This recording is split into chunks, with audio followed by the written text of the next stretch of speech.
2 Samuel chapter 1. Shortly after Saul died, David returned to Ziklag from his rout of the Amalekites. 3 days later, a man showed up unannounced from Saul's army camp. Disheveled and obviously in mourning, he fell to his knees in respect before David. David asked, "What brings you here?" He answered, "I've just escaped from the camp of Israel." "So what happened?" said David. "What's the news?"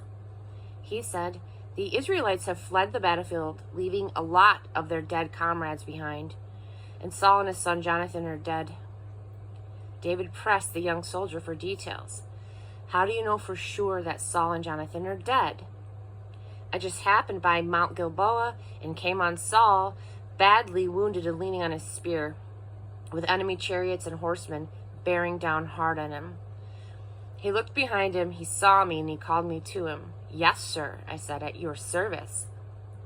He asked me who I was, and I told him, 'I am an Amalekite.' 'Come here,' he said, 'and put me out of my misery. I'm nearly dead already, but my life hangs on.' So I did what he asked. I killed him. I knew he wouldn't last much longer anyway. I removed his royal headband and bracelet and have brought them to my master. Here they are." In lament, David ripped his clothes to ribbons. All the men with him did the same. They wept and fasted the rest of the day, grieving the death of Saul and his son Jonathan, and also the army of God and the nation Israel, victims in a failed battle. Then David spoke to the young soldier who had brought the report. "Who are you anyway?" "I'm from an immigrant family, an Amalekite." "Do you mean to say," said David, "that you were not afraid to up and kill God's anointed king?" Right then he ordered one of his soldiers, "Strike him dead." The soldier struck him, and he died. "You asked for it," David said. "You sealed your death sentence when you said you killed God's anointed king." Then David sang this lament over Saul and his son Jonathan, and he gave orders that everyone in Judah learn it by heart. Yes, it's even inscribed in the book of Jashar.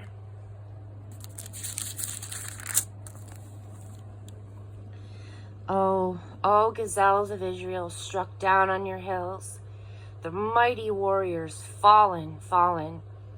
Don't announce it in the city of Gath. Don't post the news in the streets of Ashkelon. Don't give those coarse Philistine girls one more excuse for a drunken party. No more dew or rain for you, hills of Gilboa, not a drop from springs and wells.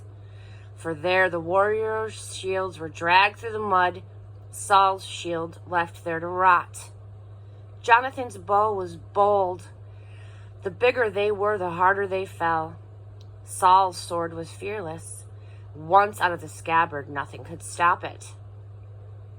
Saul and Jonathan, beloved, beautiful, together in life, together in death, swifter than plummeting eagles, stronger than proud lions.